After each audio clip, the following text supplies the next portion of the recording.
하나님의 말씀은 누가복음 21장 8절 말씀입니다. 우리 다 같이 한 목소리로 읽겠습니다. 시작. 이르시되 미혹을 받지 않도록 주의하라. 많은 사람이 내 이름으로 와서 이르되 내가 그라하며 때가 가까이 왔다 하겠으나 그들을 따르지 말라. 아멘. 1880년대에 독일에 슈레버라는 그런 판사가 있었습니다. 근데 이분은 지구 종말에 대한 그런 망상이 있어서 정신병원에 여러 번 입원한 경력이 있어요. 근데 이분은 아주 이성적이고 기억력도 좋고 지식도 풍부하고 또 법에 관한 것뿐만 아니라 정치와 과학과 예술 분야에도 관심이 많았어요. 나중에는 자서전도 이렇게 썼을 정도로 그런 지성인이었습니다. 근데 이분은 종말에 대한 그런 망상만 빼고는 다른 것은 다 정상이었어요. 그래서 판사직도 수행을 하고 판사장까지도 이렇게 했어요. 처음에는 이게 자살 충동이 있었는데 그것이 점점 PM 망상으로 변하다가 나중에 이것이 점점 더 발달이 돼가지고 아주 신비적이고 종교적인 양상을 보였는데 자신이 직접 신을 만나서 대화를 했다는 거예요. 그리고 이 지구 종말에 대한 이 병적인 생각으로 가득했고, 근데 문제는 뭐냐면 그게 그 생각이 믿음으로 어떤 완벽한 체계를 갖추고 있어서 너무나 확고해서 어떤 그 이야기도 들어가지가 않는 거예요. 설득이 되지 않는 거예요. 그리고 자신은 세상을 구원하기 위해서 왔고 인간이 잃어버렸던 그런 낙원의 행복을 찾아줘야 될 사명을 갖고 있다라는 거예요. 그리고 자신은 신의 소리를 직접 듣는다는 거예요. 그래서 학자가 그 사람이 쓴 자서전을 보고서는 이 사람은 왜 이런 망상 체계가 없이는 삶이 지탱이 안 되는가라는 거를 분석을 한 거를 제가 읽어봤어요. 근데요, 여러분, 이분이 판사였으니까 망정이지 어떤 교주이거나 어떤 교회의 목사라고 생각해 보세요. 사태가 굉장히 심각해지게 된다는 거예요. 여러분, 버스를 타고 가다 보면요, 우리가 이제 표를 끊어서 뭐 부산이든 이렇게 목적지를 정하잖아요. 그래서 탑니다. 그러면요, 우리는 이 버스를 타고 가면서 많은 일들을 할 수가 있어요. 뭐 음료수를 마시고 차창 밖을 내다보면서 산천을 구경할 수도 있고 피곤하면 잠을 잘 수도 있고요. 아니면 음악을 들을 수도 있어요. 근데 갑자기 이 운전기사가 방송을 하는 거예요. 여러분들 여러분들 아무래도 이 차가 제가 여러분들을 목적지까지 제가 무사히 안내할 수가 없을 것 같습니다. 여러 가지 징조로 볼 때는 이 차가 끝까지 운행하기가 지금 힘든 상황입니다. 브레이크가 고장이 나서 설 수도 없고요. 내릴 수도 없다고 하면 사람들이 막 웅성웅성하고 난리가 날 겁니다. 그리고 모두가 다 운전수가 하는 말에 집중하게 되는 거예요. 여행은 다 망가지는 거예요. 여러분, 우리는 이 땅을 살아가면서 누구는 시집도 가고 장가도 가야 되고 또 누구는 어때요? 공무원 시험도 준비해야 됩니다. 근데 말이죠, 지금 우리가 타고 가는 이 버스가 말이죠, 이제 절벽으로 추락한다 그러면요, 여러분 긴장하고요, 뭐 공부가 되겠어요? 무슨 뭐 결혼 준비를 하겠어요? 운전수는요, 승객들이 모두 자기만 바라보고 있게 되면요, 기분이 좋은 거예요. 자기애적인 거를 만족시킬 수가 있는 거예요. 주님이 오신다고 했는데 2000년 동안요, 예수 믿었던 사람들 모두가 다 개인적인 종말을 맞이했지만 아직 이 우주적인 이 종말, 궁극적인 종말은 아직 맞이하지 않았어요. 여러분, 버스가 떠나기 전에 방송을 하더라고요. 보면 늘 만약 어떤 화재가 나거나 예기치 못한 일이 발생할 때는 차에서 탈출을 해야 되는 그런 이야기를 합니다. 그래서 뭐 의자 밑에 무슨 수동 밸브가 있는데 그것을 열면은 뭐 문이 열린다든지, 안 될 때는 그 망치가 이렇게 보면 창문 옆에 있어요. 그거를 유리창을 깨고 탈출을 하라고 그런 얘기를 해요. 그러면 그 방송에 나오면요, 살짝 긴장이 돼요. 그렇지만 기도하고 그리고 여행을 시작하죠. 하나님이 지켜주시겠지 하고. 여러분, 비행기가 이게 뜨기 전에 뜨잖아요. 뜬 지 얼마 안 돼서요, 뜰 때인가요? 떠서인가? 뜨기 전인 것 같아요. 뜨기 전에 스튜디오스가 나와서 방송을 하거나 이러면서 이제 비상사태가 발생할 때 산소 호흡기가 떨어지면은 또 어떻게 착용을 이 산소 마스크를 끼는지, 또 이 밑에 구명조끼가 있는데 그것을 꺼내서 그거를 어떻게 공기를 채우고 어떤 방향으로 대피해야 되는지 이런 것들을 가르쳐 줍니다. 이런 이야기를 들으면 조금 긴장은 되지만요, 나 안 가! 그러면서 그 비행기에서 뛰어내리는 사람이 없어요. 안전하게 여행을 마치게 해달라고 기도하고 여행을 즐깁니다. 근데 계속 긴장하고 안절부절하고 초조해하고 여행을 즐기지 못하는 사람은, 여러분요, 그 사람은 조금 지금 정신이 이상한 사람이죠. 또 기장이 방내를 해요. 지금 이 비행기에 지금 괴한이 타고 있는데 지금 그가 지금 비행기를 떨어뜨리려고 일을 꾸미고 있습니다. 이제 비행기가 곧 떨어질 것입니다. 준비하세요 라고 하면 난리가 나는 거예요. 비행기 안에. 여러분요, 이 망상체계를 만드는 사람은요, 법을 만드는 사람이에요. 객관적인 사실, 현실에 이런 관심 없어요. 자기의 이 망상체계를 고수하는 거예요.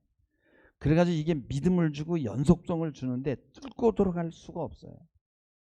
이 슈랴보라는 이 정신과 이 판사가 있잖아요. 이 사람이 제일 나쁜 사람은 뭐냐면 정신과 의사야. 자기를 고치려고 하는 사람이 아주 나쁜 놈이라는 거예요. 그 의사가 도무지 설득을 할 수가 없는 거예요. 자신이 지금 망상입니다라는 얘기예요. 여러분, 종말은요, 오늘 저녁에 올 수 있고요, 우리 예배가 끝난 다음에 올 수도 있고 몇 초 후에 일어날 수 있어요. 그렇지만요, 우리는 그 순간까지 이 땅에 발을 딛고 이 삶을 충실히 살아야 되는 거예요. 이 지구의 종말은요, 성경적입니다. 그리고 어떤 틀을 분명히 가지고 있어요. 근데 사실 가만히 보면요, 뭐 다 같이 죽는데 뭐 종말이 오면. 근데 정말 두려운 건 뭐냐면 개인적인 종말이에요. 내 개인적인 죽음이 두려운 거지, 이 지구가 전체가 멸망하는 게 두려운 게 아니거든요. 그래서 내 이 개인 이 두려움을 없애버리고 어디에 이 우주적인 종말에 그 종말론 틀 속으로 숨어버리게 됩니다. 여러분요, 사실 우리가 아침에 외출해서 저녁에 집에 들어가서 신발 신는다는 보장이 있는 사람이 어디 있어요? 어떤 사람들 그냥 엄마 다녀올게 하고 나왔다 집에 못 들어온 사람 많잖아요. 언제 우리에게 종말이 임할지 알 수 없어요. 그래서 우리는 늘 준비하고 깨어서 살아야 되는 거예요. 그러나 뭐 안절부절하면서 현실을 거부하는 것은 아닙니다. 우리 죽는 날까지 살아야 돼요. 직장에 나가야 돼요. 돈도 벌어야 돼요. 일도 해야 됩니다. 사람도 만나야 돼요. 하지만 비행기가 가다가 말이죠, 미사일을 맞아가지고 막 바람이 들어오고요, 막 오르락 내리락 하고 뒤집으면 그때는 사람들이 비명을 지르고 주님의 이름을 불러요. 그때는 태어난 사람이 없어요. 근데 여러분요, 평상시에도 우리는 이 죽음을 위해서 이게 다 기도를 하죠. 왜냐? 자신이 원하는 죽음을 죽기를 원합니다. 그리고 그렇게 난리법석을 떨지 않아요. 어차피 죽으니까. 근데 아직 미사일도 안 날라오고 비행기가 지금 뭐 돌지도 않는데 말이죠. 지금 잘 날아가고 있는데 미사일이 이제 날아올지 모릅니다. 비행기가 뒤집어질 겁니다. 막 이러면서 계속 사람들에게 겁을 주면 이게 바로 이단 사입이라는 거예요. 여러분, 자연사든 병사든 사고사든 사람은 다 죽어요. 단지 우리는 우리가 원하는 방법대로 죽기를 기도할 뿐이에요. 물론 내 마음대로 되는 것은 아니에요. 그러나 기도합니다. 오늘 누가복음 21장 8절에 보면요, 이르시되 미혹을 받지 않도록 주의하라는 거예요. 많은 사람이 내 이름으로 와서 이르되 내가 그라하며 때가 가까이 왔다 하겠으나, 종말론을 얘기하면서 나를 따르라고 얘기하지만 그를 따르지 말라는 거예요. 물론 성경에 이런 말씀만 있는 건 아니에요. 우리는 늘 때가 코앞에 와 있다는 생각을 해야 돼요. 계시록 1장 3절에 보면은 이 예언의 말씀을 읽고 듣고 그 가운데 기록한 것을 지키는 자가 복이 있다. 왜냐? 때가 가깝기 때문이라. 그래요. 또 계시록 22장 10절에도 보면 보면 내가 말하되 이 두루마리와 예언의 말씀을 임봉하지 말라. 때가 가까우니라 그랬어요. 로마서 13장 12절에도 보면 밤이 깊고 낮이 가까웠으니 그러므로 우리가 어둠의 일을 벗고 빛의 갑옷을 입자 그래요. 이런 말씀이 있은 지 2000년이 지났지만 아직 우주적인 종말은 오지 않았거든요. 1000년이 밤의 한 경점인데 2000년이면 순간이고요. 수십억 년도 무시간 속에서 보면 순간이에요. 제가 22살에 예수를 영접했는데 그때 휴거에 관한 설교, 휴거에 관한 책들이 엄청 많았어요. 나이가 한 30쯤 되니까 다미 선교회라는 것이 있었는데 막 그때는 사람들이 하얀 소복을 입군요. 주님을 맞으러 막 나가더라고요. 그러면 뉴스에 나왔어요. 어떤 사람들은 일 때문에 잠을 막 설쳤어요. 근데 저는 그냥 웃으면서 잠을 푹 잤어요.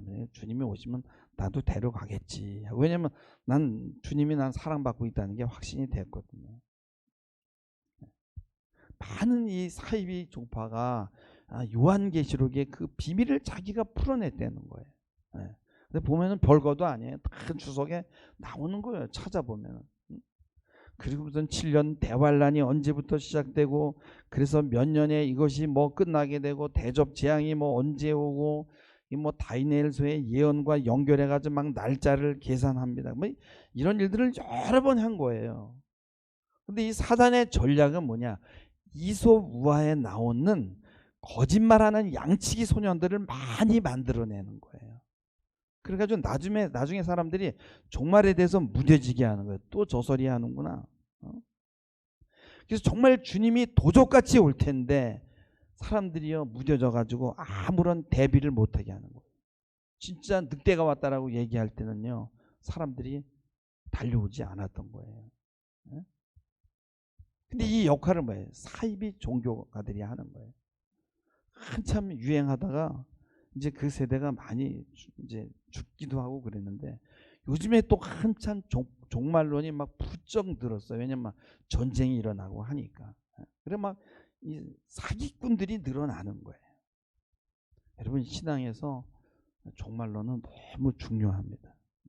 여러분 이 땅의 삶과 역사에서는 해결되지 않는 해석할 수 없는 불가사의한 것이 너무 많잖아요. 억울한 죽음을 당하는 사람도 많고요.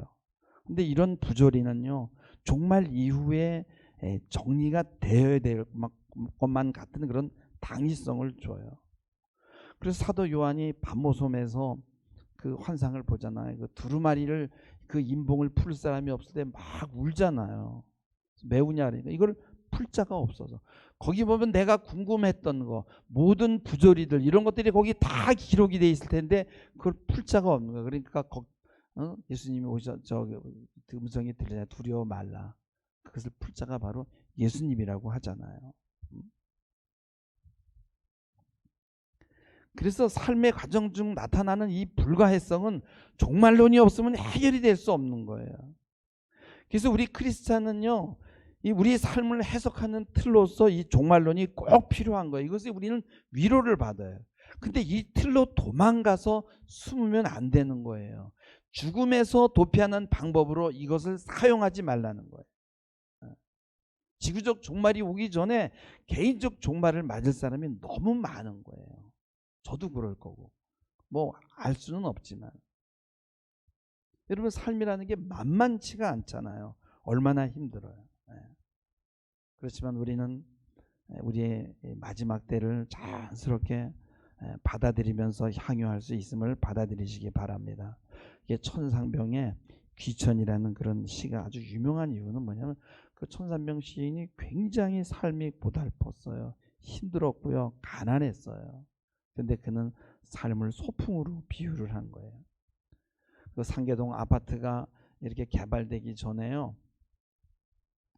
그분이 이제 이렇게 배에 복수가 차가지고 상계동 판잣집에 있었는데 제가 잘 아는 그 한의사하고 같이 거기를 이제 그분이 그분을 치료해 줬거든요. 그래서 제가 운전을 하고 거기를 이제 방문한 적이 있는데, 이 정치 문제로 이 옥고를 치러가지고 고문을 받아가지고 몸이 완전히 병신이 된 거예요. 근데 이분이 뭐라고 했어요? 이 아름다운 세상 소풍 끝내는 날 가서 아름다웠다고 말하리라. 고생하면서도 이런 시를 썼어요. 왜냐하면 이분의 내면이 그만큼 건강했다는 거예요. 여러분, 우리 운전하면서요, 운전하다 보면요, 저쪽 차에서 뭐 술 먹고 음주하는 놈에 뭐 조는 놈, 내 차선에도 있고 막 별놈들 다 있을 거예요. 근데 여러분요, 야, 음주한 놈이 넘어오면 어떡하지 하고 운전하나요? 믿음으로 운전하는 거야. 그러니까 우리 삶이 평범한 것 같지만 평범한 게 아니에요. 매 순간이 기적이고 신기한 일이 일어나고 있는 거예요. 그래서 우리는 감사하면서 살아야 되는 거예요. 이런 이 자기에 대한 느낌이 없는 사람들이 있잖아요. 이건 이제 자기의 응집성이 약한 사람이라 그래요. 근데 이런 사람들은 늘 누군가에게 주목을 끌어야 되고 인정을 받아야 되는 거예요. 이런 사람들은요, 그게 안 되면 삶이 너무 재미없고 지옥과 같아. 근데 이 내면이 이 건강하고 정상적인 사람들은요, 하나님 말씀에 순종하면서 날마다 천국을 경험하는. 비정상적인 사람들은 날마다 지옥을 경험하는. 여러분, 매일 싸우는 사람들은요, 남들도 매일 싸우면서 사는 줄 알아요. 이미 내면이 붕괴된 사람들은 자신의 내면 안에 이미 종말이 임한 거예요. 왜?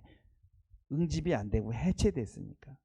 그래서 빨리 종말이 와야 한다거나 이 땅이 붕괴될 것 같은 초조함이 있는 거예요. 뭐 서 있는 자리가 뭐 안전하지 않으니까. 그래서 이 종말론이 먹히는 이유는 이 내면이 붕괴된 사람들끼리 서로 이신전신 마음이 잘 통하는 거예요. 그래서 막 공포가 전이 돼가지고 막 서로 막 웅성웅성 하는 거예요.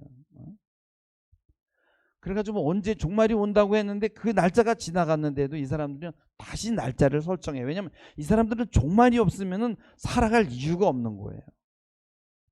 이제 14만 4천 명이 다 찼어요. 근데 또 다른 숫자를 또 제시하는 거예요. 왜냐하면 이 숫자가 없으면 살아갈 수 없는 이 심리 구조를 가지고 있어요. 그래서 병리를 가진 사람들은 이런 게 절대적으로 필요한 거예요. 그리고 이런 집단을 이렇게 결집하려면 여기 박해망상이 아주 좋은 도구거든요. 종교 집단이 아닌 나라도 그렇잖아요. 이 결집하려면요, 사이비 종교 뒷담처럼 돼야 돼요. 그래서 북한을 결집시키기 위해서는 어떻게 돼요? 박해망상이 기본적으로 필요해요. 남한의 괴뢰들, 또 미제국주의 이들이 우리를 박해한다라는 그런 망상을 갖습니다.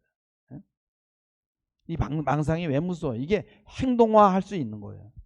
저들이 우리를 공격한다고 생각하니까 내가 먼저 공격하는 거예요.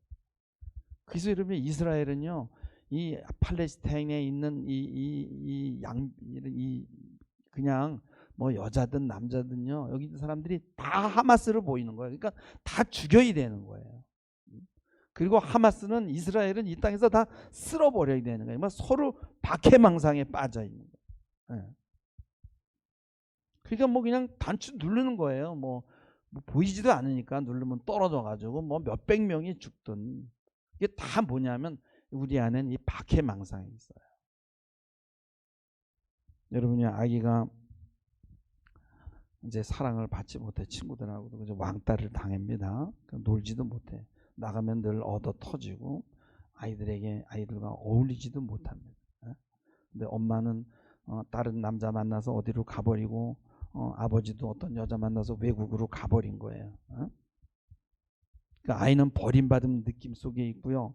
허공 속에 떠서 우주의 미아 같은 그런 공포에 시달리는데 어느 날 아버지에게 편지가 왔어요.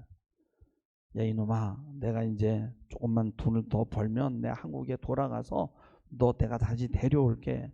그래서 너 여기 외국에서 내가 학교도 보내줄게. 조금만 기다려라. 그러면 아이가 자기와 사이 안 좋은 친구들한테 딱 갑니다. 니들 이제 다 죽었어. 우리 아버지 오면 니들 다 죽었어. 나쁜 놈들. 우리 아버지가 와서 니들 다 혼내주고 말이야. 이제 끝장낼 거야. 이런 환상을 갖는 거예요. 그리고 아이들하고는 놀지 못하면서 계속 아버지만 기다리는 거예요. 아버지가 오는 것은 와요. 그래도 친구들하고 놀면서 소통하면서 아버지를 기다려도 되는데, 이 놀지 못하고 기다리는 것과 놀면서 기다리는 것은 삶의 질이 다르다는 거예요. 여러분요, 사랑이 없는 곳에는요, 거기에 증오가 자리를 잡아요. 내가 누군가를 미워하게 되면요, 그게 내가 사랑을 받고 있지 못하고 삶이 재미가 없다는 것이거든요. 인정받고 싶은데 인정받지 못하고 인정해주는 사람 없고 자신을 미워하거나 박해하는 사람만 있다라는 그런 환상을 갖게 되는 거예요. 그러니까 다 미워하게 되는 거예요. 내 마음 안에 좋은 대상 대신에 자리 잡고 있는 나쁜 대상을 이런 식으로 처리합니다. 이게 제일 좋은 게 뭐야? 종말론이야. 와, 주님이 오시면 니들 다 죽었다. 우리만 구원받는다. 그래서 이번에 코로나19 때요, 교회들이 많이 문을 닫았어요. 그런데 상가에서 하니까 이제 세를 내는데 뭐 교인들이 나라에서 예배를 못 드리게 하니까 처음에는 이 좌파 정권이 이 기독교를 반대해서 기독교를 말살시키려고 하는데, 이건 이해가 가요. 그건 뭐 그렇게 거기까지는 이해가 돼요. 근데 정부에서 이 상가의 주인을 불렀다는 거예요. 그래가지고 그 사람이 이제 세를 이제 뭐 계속 못 내니까 좀 방을 비워달라 그러니까 나라에서 이 사람을 불러서 사주를 했다. 그건 조금 망상 같아. 근데 또 어떤 목사님은 이게 잘 됐다, 부담스러운데 이래가지고 그 목회 스타일을 또 바꿔가지고 성공하는 목사도 있어요. 그러니까 똑같은 일인데 어떤 사람은 그걸 좋게 받아들이고 하나님의 섭리로 받아들이면서 위기를 기회로 바꾸고, 어떤 사람은 망상으로 들어가는 거예요. 결국은 자신의 내면의 문제거든요. 그래서 어려운 일을 당할 때 어떤 사람은 자살을 하고 어떤 사람은 그것을 기회로 붙든단 말이죠. 그래서 이제 아까 제가 손상병 시인하고 함께 갔다고 했던 그 김영길이라는 그 한지사가 쓴 책인데 아직 나오지 않았어요. 이제 11월 초에 나오는데, 병에 걸려도 잘 사는 법이라는 그런 책이 이제 미리 광고가 나왔더라고요. 11월 초에 출간되는데, 거기 이제 그 문구에 이제 저한테 이렇게 보내왔는데 이런 글이 있어요. 제가 읽어드릴게요. 어느 경제 고위 관리가 불치병으로 나에게 왔다. 그는 손에서 책을 놓지 않았다. 한국 경제 어떻게 살릴 것인가라는 따위의 책을 읽고 있었다. 죽어가는 사람이 산속에 와 제 몸 살릴 궁리는 안 하고 한국 경제를 살릴 궁리를 하다니 인간이 이렇게 어리석은 것이다. 병이란 체내에 쌓인 독성 물질이 인체의 면역력이 감당하지 못할 때 생긴다. 이 상태가 되면 면역 기능이 교란을 일으켜 이상세포가 생기고 이 세포가 암과 같은 존재가 되어 인체의 균형을 깨뜨리고 수명을 단축시킨다. 불치병 앞에서 마음이 흔들려 치료를 받으면서조차 우왕좌왕하면 암세포가 나를 죽이기 전에 나의 정신이 나를 먼저 죽인다. 죄수가 3일 후 교수형을 받는다는 통고를 받으면 3일 만에 검은 머리가 흰머리로 바뀐다. 죽음의 충격이 자포자기 상태로 만드는 것이다. 내가 할 수 있는 일은 아무것도 없다고 스스로 위축되어 운명에 자신을 맡기는 소위 자포자기 상태가 되면 그 순간 암세포는 더욱 기승을 부린다. 힘드니까 어떻게 해요? 한국 경제라는 거대 담론으로 숨어 들어가는 거예요. 힘드니까 종말론적 틀이라는 그 틀 속으로 숨어 들어가는 거예요. 이제 곧 끝나야지, 빨리 끝나야지 하는 거예요. 이 지구도 빨리 멸망이 와야 돼. 그래서 행복한 사람들을 보면은 다 미운 거예요. 그래서 오늘 말씀하는 거예요. 미혹받지 말라는 거예요. 이상한 사람들이 굉장히 많다라는 거예요. 저들이 내 이름으로 와서 내가 그라하며 때가 가까이 왔다. 그러니까 이런 우리나라에 여러분요, 그렇게 많은 사이비 이단들이 있잖아요. 그래서 막 이게 종말론을 들으면은 이게 웃음이 나와야지 가슴이 뛰고 그러면요, 그 사람은 빨리 나한테 오세요. 치료부터 받아야 돼요. 기도부터 받고. 사람들은요, 자기 세계에서 자기 눈으로 보거든요. 에? 여러분요, 이 나라는 이 자기라는 이거는요, 뭐냐면 태어날 때 가지고 나오는 게 아니라 사람들과의 관계를 통해서 만들어져요. 그러니까 성격이 저 사람 좋아 그러면 그 사람은 성격은요 타고난 게 아니라 어떤 사람을 만나서 어떤 부모를 만나서 어떻게 양육받고 어떤 관계를 맺고 살았느냐가 그 사람의 성격을 만들어가는 거예요. 어떤 사람은 삶이 풍부하고 창조적이고 풍성한데 어떤 사람은 제한적이에요. 어떤 사람은 병원에 둬서 닌겔 맞고 시름시름 앓면서 사는 사람이 있어요. 어떤 사람은 산소호흡기 끼고 겨우 간신히 숨쉬면서 사는 사람이 있어요. 죽음이 임박했다는 걸 알고면서 죽음만 기다리는 거예요.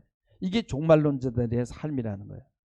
이런 사람은 그냥 갇혀가지고 겨우 숨만 헐떡거리는 거예요. 아주 편협한 세계관과 존재관에 갇혀 있어요. 그래서 이런 사람들은 풍성한 삶을 거절하는 거예요. 근데 어떤 사람은 맑은 공기를 마시면서 신나게 등산도 가고 뛰어노는 거예요. 이런 사람이 신앙이 없는 게 아니에요. 이런 사람들요, 저녁에 집에 들어가야 되는 거 알아요. 이 사람이 죽음을 모르는 사람이 아니에요. 근데 삶의 질이 다르다 이거예요. 병원에 들어가서 산소 끼고 겨우 숨 쉬는 사람하고 자유를 누리면서 하나님이 주신 햇빛을 느끼면서 자연을 보면서 감사하면서 사는 사람하고 삶의 질이 다른 거예요. 그 인간의 군상은 정말 여러 가지예요. 여러분이 가장 오늘 설교 제목이 인간의 아주 가장 근본적인 망상이라 했잖아요. 이게 뭐냐면은 이게 어렸을 때는 이게 분화가 되지 않아 가지고 아주 혼돈 상태거든요. 그때 아이는 전능 환각 상태에 빠져 있단 말이에요. 그래서 대부분 잠을 자고요. 깰 때는 생리적인 거 뭐 쌌거나 뭐 배가 고프면 깨요. 그 뭐가 보여요. 눈 뜨면 희미하게 덩어리가 왔다 갔다 엄마지요 그게. 이제 점점점 시간이 지나면서 이제 이렇게 경계가 생기고 그다음에 이제 이제 타자가 이제 엄마가 나와 다르다는 것도 이제 이렇게 이제 이게 구별이 되면서 엄마가 이렇게 잘 담아주고 안아줄 때 아이는 자기라는 느낌이 생기게 되는데 이게 이제 응집이 되는 거예요. 응집이. 자기라는 건 이렇게 나라는 느낌은 응집성이거든요. 근데 이게 만약에 이렇게 부스러지면요, 이게 박해망상에 시달리게 되는 거예요. 그래서 처음에는 아이가 엄마 뱃속에서 나올 때 제일 처음의 상태는 이 박해불안, 망상의 상태다 이거예요. 근데 이게 발달이 돼야 되는데 이게 발달이 못하게 되면은 이런 이 박해불안의 망상에 시달리게 되는 거예요. 그래서 어른이 됐는데도 이런 사람들이 너무 많은 거예요. 근데 이런 사람들이 종교가가 되거나 이런 사람들이 뭐 신학을 하게 되나 그러면 사이비 종교를 만들게 되는 거예요. 근데요, 이런 사람들은요, 뭐냐면 자극이 와야 되는데 이게 막 해체됐으니까 이걸 응집시켜야 되니까 자극을 줘야 되면 술을 먹거나 마약을 할 수 있는 이 사람은 뭐냐면 단지 종교를 마약으로 사용하는 거야. 이 사람은 종교가 없다면은 그냥 마약을 하는 거지. 그러니까 종교 중독에 걸린 거예요. 자기가 응집력이 없어서.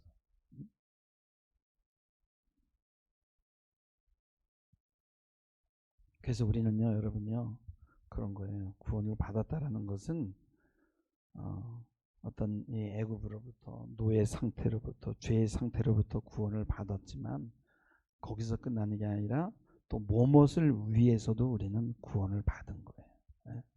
이스라엘 백성은요, 여러분요, 애굽의 노예 상태에서 구원을 받았지만 하나님이 그들을 제사장 나라로 세우셨어요. 그래서 온 세계에 대한 책임을 맡긴 거예요. 근데 그거를 망각하고 그 땅만 지키는, 그래서 그냥 니들 우리한테 까불어 다 죽여 하면서 막 폭탄을 그냥 막 쏴대고요. 사실은 이란하고 싸워야 돼요. 이란이 뒤에서 사주한 거잖아요. 이란하고 싸워야 되는 거지. 하마스도 거기 가서 훈련 받았잖아요. 그러니까 전부 대리 전쟁하고 있는 거죠. 나쁜 놈은 다른 데 있는데. 그래서 우리는 외적인 구원이 아니라 내적 구원이 있어야 된다. 그러니까 나의 내면이 건설된다. 그러니까 보이는 집만 세우려고 하면 안 된다는 거예요. 마음의 집에 관심이 있어야 되는 거예요. 그래서 잠언서 24장 3절 4절에 보면은요, 이런 말씀이 있어요. 집은 지혜로 말미암아 건축되고 명철로 말미암아 견고하게 되며, 4절에 보면은 또 방들은 지식으로 말미암아 각종 귀하고 아름다운 보배로 채우게 된다는 거예요. 근데 이 자기 응집이 없는 사람은 이 해체감 때문에 무력하다는 느낌, 막연한 불안감에 시달려요. 자기를 지탱하기 힘들어요.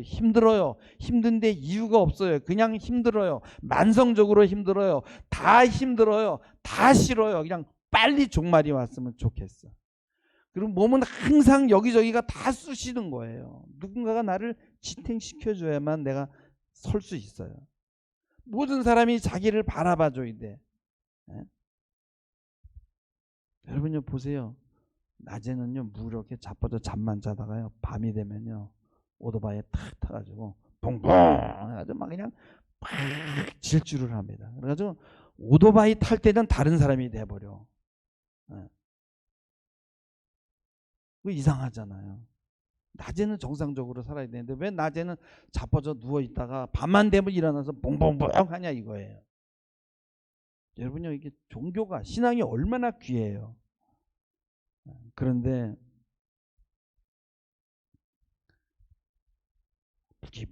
무기력하게 있는 거예요. 그러다가 종말론만 나오면은 붕붕붕 기분이 좋은 거야. 그리고 현실에 들어오지 않아요. 그게 영성이라는 건 뭐냐, 오토바이 족속처럼 붕붕 뜨는 게 아니라는 거예요. 영국의 소설하는 사람이 캔터베리 이야기를 이렇게 썼어요. 거기 이제 짧은 아주 얘기들이 많이 모여 있는데, 거기 보면은 이제 연금술이 나옵니다. 연금술이라는 건 뭐냐면 나비나 쇠 덩어리 같은 것들을 이제 뭐 화학약품을 넣어가지고 어떻게 하면 이제 금이 된다는 거지. 근데 이제 어떤 그때 사기꾼들이 많았는데, 이제 중세 말기인데 어떤 그 사기꾼이 어떤 신부를 이제 속여가지고 신부 돈을 다 빼먹는 이야기가 나와요. 근데 그게 뭐냐면 그 당시 중세 사회의 기독교를 이제 흉보는 거야. 그렇게 비유하는 거야. 그래서 종교가 말이지 돈만 알아가지고 이런 식으로 그냥 모든 게 다 마술로 해서 쇠붙이를 이렇게 금으로 변화시킨다는 거죠. 근데 사실은 이렇게 연금술이 우리 마음 안에서는 가능해요. 왜냐하면 인간의 밑바닥에 있는 탐욕과 욕구들이 변화돼서 금이 되는 거거든요. 정신 안에 이 자기라는 금과 같은 본질적인 요소가 있는데 요거를 세우는 거거든요. 그래서 우리가 연단을 받고 정금같이 나온다고 하잖아요. 이게 바로 연금술이에요. 그러니까 나비나 쇠붙이를 금으로 만드는 게 아니라 외적인 것을 금으로 만드는 게 우리의 내면을 금으로 만들어야 돼. 그렇지 않으면 우리 인생은 실패하게 된다는 거예요. 그래서 잘못된 지도자들은 종말론을 설교하는 게, 이게 뭐냐, 병이라는 거예요. 내면 세계가 파국이 됐어요. 그래서 종말 체계를 정교하게 구성해 가지고 뭐 이렇게 맞춰 가지고 사람들에게 막 이렇게 긴장감을 주는 거예요. 다니엘서에 보면은 마지막 때는 빨리 왕래하리라. 그래서 이 구절 많이 유용합니다. 여러분, 인류 역사 이래 이 구절은 항상 현실에 적용이 됐어요. 지금 반대편에 있는 사람하고 실시간 통화하고요. 정보는 광속으로 움직여요. 모든 사람들이 자동차를 타고 KTX를 타거나 비행기를 타고 움직입니다. 여러분, 과거 징기스칸이요, 여러분 그 유럽 전쟁에서 이긴 거는 말 타고 빨리 달렸기 때문이거든요. 그래서 전쟁에 승리해가지고 유럽 사람들 엄청 많이 죽였어요. 가장 많이 전쟁에서 사람을 죽인 게 징기스칸이에요. 여러분요, 앞으로는요 더 빨라져요. 지금 미국 가려면 10시간 이상 걸리잖아요. 인공위성 타고요, 여기서 쫙 발사하면요, 가서 위로 올라갔다 미국에서 쫙 내리면요 2시간 만에 미국 갑니다. 이 말세가 되면 빨라진다는 걸 어느 시대에 적용할 줄 알 수가 없어요. 그리고 여러분, 이 부분적인 종말들은요 역사에서 수없이 일어났어요. 소돔과 고모라가 그랬지요. 이스라엘과 하마스가 싸울 때 BC 9세기에 있잖아요. 지금은요, 여러분요, 이스라엘하고 하마스하고 싸워서 지금 3주 됐는데 뭐 8천 명 죽었니, 9천 명 죽었니, 그땐 며칠 사이에 10만 명이 죽었어요. 무슨 뭐 총하고 칼로 싸우는데 미사일도 없는데 그렇게 많이 죽였나 모르겠어요. 그땐 정말 종말이 임하는 것 같았을 거예요. 예? 여러분요, 예루살렘을 멸망시킨 로마의 티토 장군이 있잖아요. 그 사람이 로마를 다스릴 때요, 폼페이에 지진이 일어났어요. AD 79년에. 그래가지고 폼페이 도시가 완전히 사라졌는데 1748년에 그 폼페이 도시를 다시 이렇게 발굴을 하는데 사람이 목욕하다가 죽고, 또 어떤 사람은 침대에서 부인하고 같이 이렇게 관계하다가 죽기도 하고, 뭐 이런 별멸 이런 화석들이 다 나오는 거예요. 예? 그 사람들은 그 당시에 종말을 맞은 거예요. 여러분, 여기 있다 저기 있다 해도 미혹되지 마시기 바랍니다.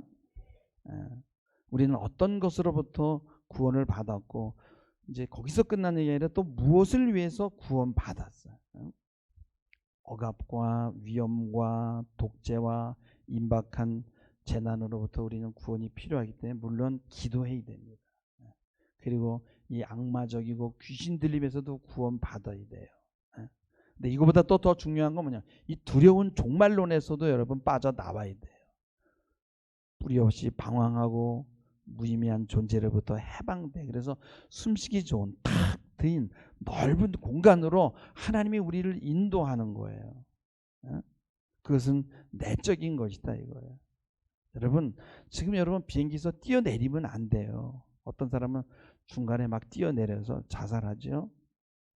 그냥 맡기고요, 책도 읽고 옆 사람하고 복음에 대해서도 얘기하고, 또 비행기에서 주는 식사가 또 맛있잖아요. 그것도 이렇게 먹으면서 여러분 그렇게 여행하시기 바랍니다. 종착역에 가면은 주님이 기다리고 계세요.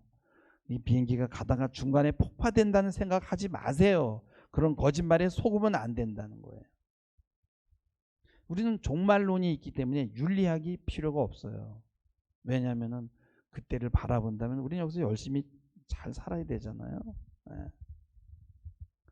여러분이 얼마나 귀한 존재인지 몰라요. 무서워서 떨 필요 없어요. 우리 공동체는 뭐예요? 우리 부족하잖아요. 아직도 자아가 이렇게 자기가 응집이 안 된 사람도 많이 있어요. 서로 사랑하면서 보듬어 주면서, 하나님은 그거를 원하는 거예요. 그래서 우리가 정말 얼마나 귀한 존재고, 그래서 우리는 또 귀한 가치 있는 일들을 할 수 있는 사람들이에요. 여러분 그 생각을 갖고 여러분의 선 자리에서 정말 주님의 뜻이 무엇인지 생각하시고, 또 주님이 원하는 일을 감당하는 여러분 되기를 주님의 이름으로 축원합니다. 기도하시겠습니다. 주님은 우리를 사랑하십니다. 우리를 안아주십니다. 그 팔에 안겨서 쉬게 하옵시고 모든 두려움과 박해망상을 떨쳐버리게 하옵소서. 종말론을 들고 나오는 거짓 선지자들을 분별케 하옵시고 종말론에 숨지 않게 하시고, 오늘 주님 오신다는 마음으로 그러나 초연하게 내가 해야 할 일을 최선을 다해서 기쁜 마음으로 감당하게 하옵소서. 감사하며 예수님의 이름으로 기도하옵나이다. 아멘.